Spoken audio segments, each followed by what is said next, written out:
Nulle part les récits de la Passion ne sont aussi beaux et aussi cruels que chez Marc et Jean, alors qu'ils apparaissent estompés et liturgiques chez Luc ou Matthieu.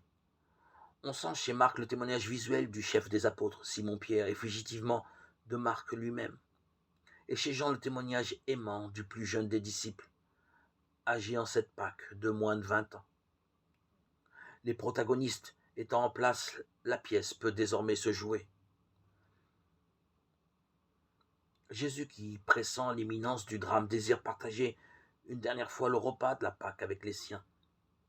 Il suivait, selon certains exégètes, un calendrier galiléen archaïque. Le plus probable, c'est qu'il avança la célébration de la fête en toute connaissance de cause.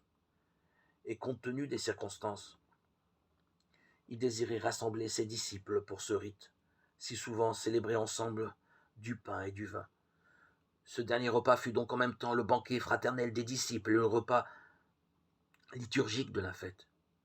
Une maison amie et discrète le reçut en ville, car il ne convenait pas de faire la Pâque en dehors des murs saints.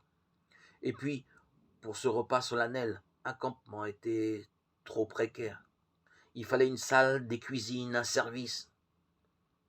Cette maison fut peut-être celle des parents de l'évangéliste Marc. Dans ce dernier repas, on ne proclame pas seulement, comme dans le repas pascal juif du Seder, la libération d'Égypte. On célébrerait la Haggadah de Jésus, le prophète martyr. Il n'y a pas de plus grand amour que de donner sa vie pour ses amis. Jean 15, 13.